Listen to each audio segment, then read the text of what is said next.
今回はある州に描いていきたいと思います。場所は、お寺のですね、三重塔が近所にありますので、そちらを描いていきたいと思います。で、方向性としてはですね、かなりリアルに、今まで以上にリアルに描いてみたいと思います。鉛筆は 2B の鉛筆です。ここでちょっと皆さんにお願いがあります。過去の動画も含めてですね、私が撮影した資料写真をそのまま使って、ご自身の絵を、水彩画をですね、描いてくださる方がいらっしゃいます。全然勉強として、学習としてですね、それは全く問題ないんですが、それをですね、出来上がった作品を SNS ですね、Facebook とか Instagram にアップするのはご遠慮願いたいと思います。もちろんですね、それで描いた複製画みたいなものをですね、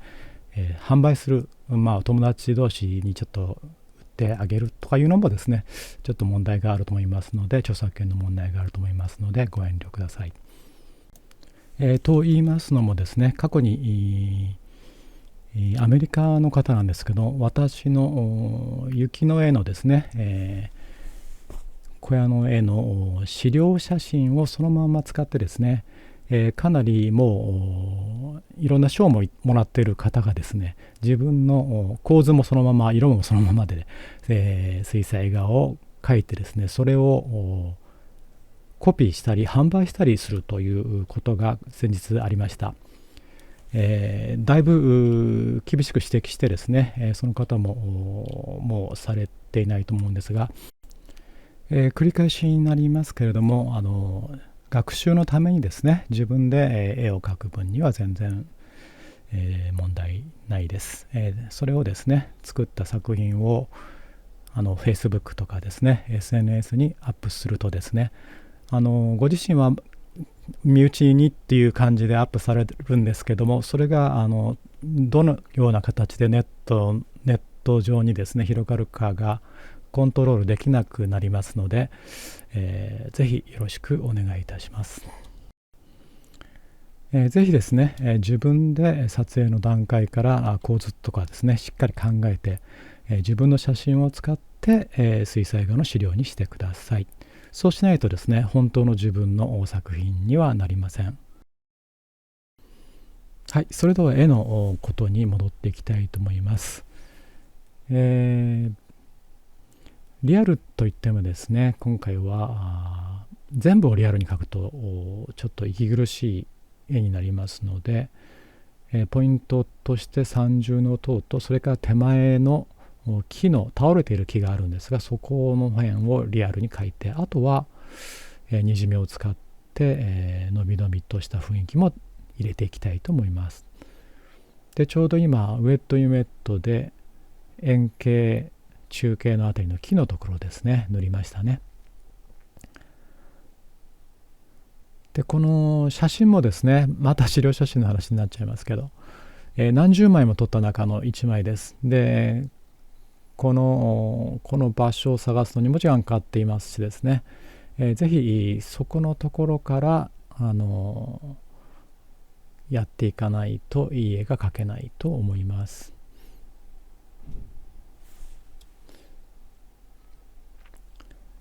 絵の具はウィンザー&ニュートンですが、今まで、の動画を見ていただくとですね、同じ絵の具ですので、そちらも参考にしていただければと思います。まだ1回目塗りですね。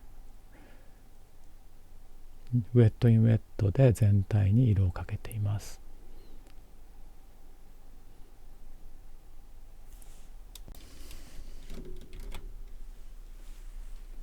ところどころ赤っぽい感じの色のところありますよね。そういうところはパーマネントローズ、それからウィンザーレッドを使っています。ちょっとオリーブ、ごめんなさい、サップグリーンですね。サップグリーンとかオリーブグリーンを今描いてますね。塗っています。そしてここでペインティングナイフで細い枝のところ、描いています。ペインティングナイフでこういうふうに描くと鋭い線が出ますので面白いと思います。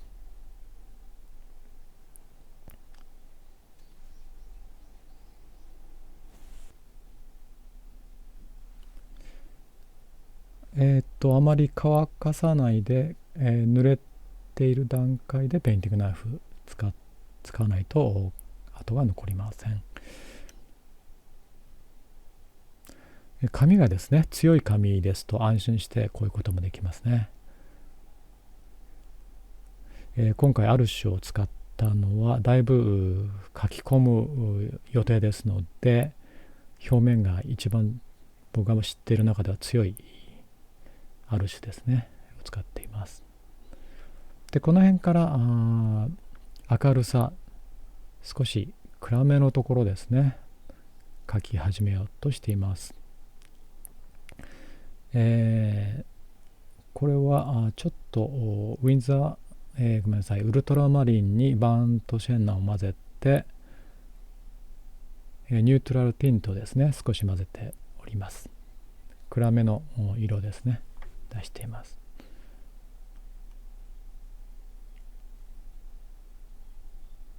で一度ですね乾かしたんですが、もう一度スプレーをしまして濡らして、そしてまた色をのせています。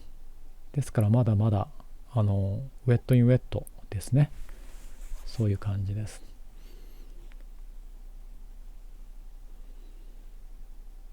で細い筆に置き換えて木の先のところですね、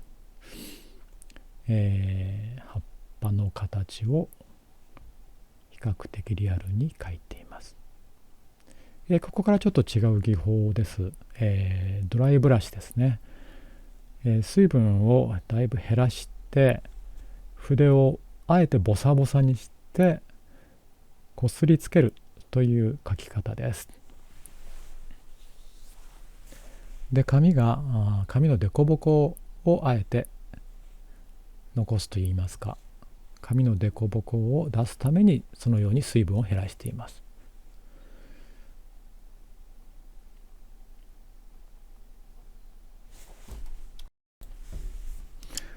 この時いい筆を使うと筆が傷みますので、ちょっと安い筆をね、使った方がいいと思います。そうして、主人公の三重塔ですね、小筆で丁寧に描いています。この寺院とか難しいですよね。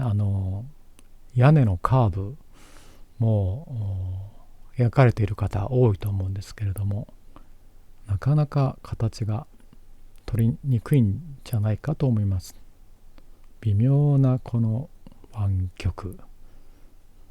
難しいですよね。ネットなんか見ててもですね、かなり上手い方でもお寺とか描いてる絵を見ると、あれちょっとっていうふうに思うような絵がありますよね。ちょっと私も訓練のためにこれからこういう日本建築のですねを少し挑戦しようというその気持ちもあって描いています。それからもう一つですね、やっぱり日本の美しさ、この難しいカーブっていうのも一つの、素晴らしい建築美ですよね。これをなんとか絵にしたいということでだいぶ時間かけてですね描いています。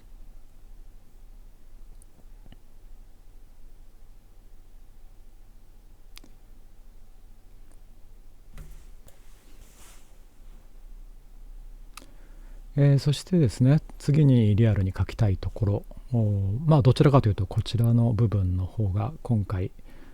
描きたいなと思ったところですが、一番手前にある枯れ木、それから枯れ草、これは今描いてる真ん中辺のところはこれも木の根っこの残った感じでしょうか。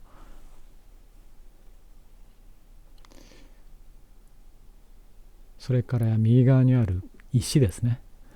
石の質感、比較的もうプロの方はですね、リアルに描くっていうのは逆に簡単だと思われてると思うんですよね。で僕もそう思ってるんですけど、それでもそのリアルな絵の中で、どこをリアルに描いてどういった雰囲気を出したらいいのかというところがポイントですよね。単にリアルに描けば、写真みたいに描けばいいわけじゃないので、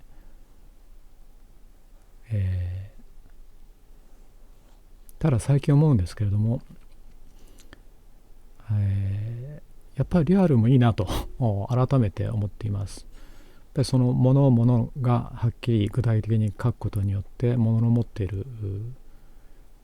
なんて言うんでしょうか、エネルギーというか、そういうものが絵になりますものね。あんまり全体をふわふわっと描くとそういうのがなくなりますけれども、しっかり具体的に描くと、ものの持っているね、本来持っている力というのが絵になるのでいいと思います。今これガッシュを使っています。ガッシュを使うときはちょっと油絵っぽい描き方ですね。上に重ねていけますので、一番光っているところ、明るいところを描いています。少し濃い色を飛ばしました。これ地面の石のイメージなんですね。石の点々というか、それから影のところ、濃いところ、小筆で部分的に描いています。これ今石のところですね。右側の岩のところの影のところですね、描いています。この岩のところ楽しいですね。楽しかったですね、本当。紙の凸凹もうまく利用して描くと結構楽しく描けると思います。ここに枯れた木がありますけど、こういう枯れた木いいですよね。もう写真を撮影するときから、ここはこの木を描きたいっていう感じで撮影しています。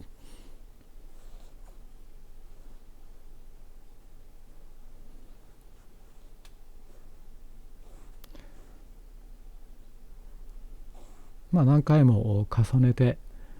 少しずつ仕上げています。小筆でちょこちょこ描いていますので、今回かなり時間かかりましたね、描くのに。そのためにちょっとだいぶ早送りで今回はお送りしています。最後にですね、ちょっと濃いところ、うるさいところ、リフトアウトで、薄くしています。ということで出来上がりました。ここまでご覧くださり皆さんありがとうございました。今回はですね、三重塔、それから手前の枯れた木、それから岩をリアルに描いて、その自然界のものですよね、特に木とかが持っているエネルギーといいますか、力といいますか、そういうものを絵にしたいなと思いました。それでは皆さん、水彩画で幸せになってください。